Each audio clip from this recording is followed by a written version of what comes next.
Hi everyone, my name is Irma and I'm going to show you how to create your own unique layouts with header, footer and sidebar editor right in Visual Composer. To create your own header, footer or sidebar, you have to go to your WordPress admin panel and navigate to Visual Composer settings.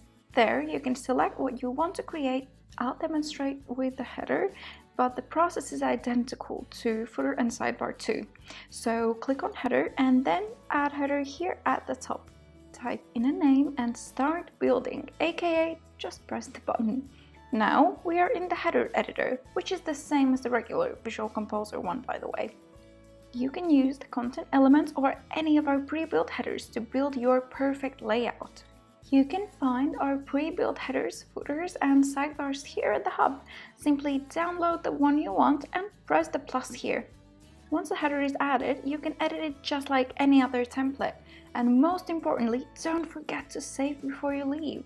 To apply the header, you have to open the page you want to apply the header to and change the page layout.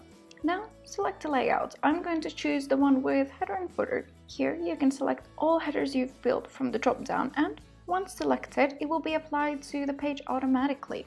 Another cool thing you can do is set a default header, footer or sidebar, and it will be added to every new page you create. To do that, go to the Visual Composer settings in your WordPress admin panel, select header, footer or sidebar, and select Set as Default to the template of your choice. And that's it. Thank you for watching and enjoy!